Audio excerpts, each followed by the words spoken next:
დიდი ოდენობით თანხის გათეთრების საქმეზე გამოძიება გრძელდება, შესაძლოა ფიგურანტთა წრე გაფართოვდეს, რაც შეეხება გახა გოდორაშვილს, რომელსაც გამოძიება 2 წელიწადში 625 მილიონი დოლარისა და 35 მილიონი ევროს გათეთრებას ედავება. პატიმრობა შეუფარდეს. დიდი ოდენობით თანხის გათეთრებისა და უკანონო შემოსავლების ლეგალიზაციის საქმე განხილვის თემაა პოლიტიკურ პარტიებშიც.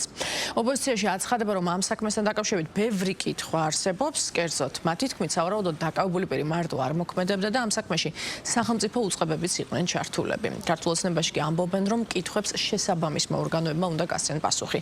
მმართველი გუნდის განცხადებით, სახელმწიფო შეურიგებელია ნებისმიერ არაკანონიერ ქმედებასთან და კორუფციის წინააღმდეგ ბრძოლისთვის ეფექტიანი პროცესი მიმდინარეობს.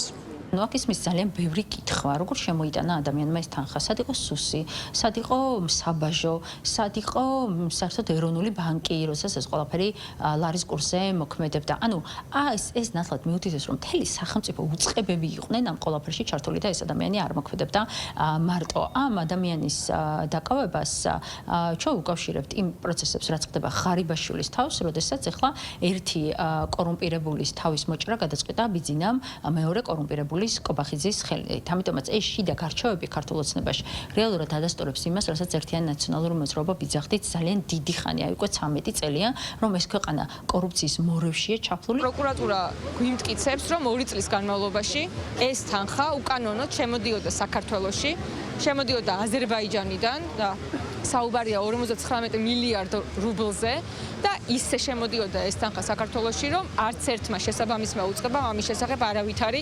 ინფორმაცია არათუ არ გაასაჯარო, არამედ ეს ინფორმაცია ვერც კი მოიძიეს.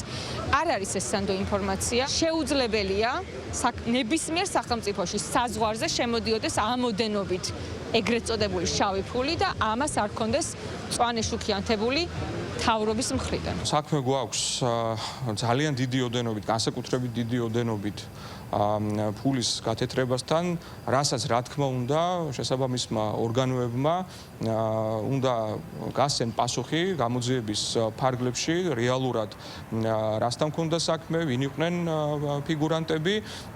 ზოგადად სახელმწიფო, რა თქმა უნდა, არის აბსოლუტურად შეურიგებელი ნებისმიერ არაკანონიერ ქმედებასთან, დანაშაულთან, რომელიც შეიძლება იყოს მათ შორის ეკონომიკური სახის, ისევე როგორც თუნდაც კორუფციასთან მიმართებით, ჩვენ ვხედავთ, რომ იდგმება ძალიან ეფექტიანი ნაბიჯები.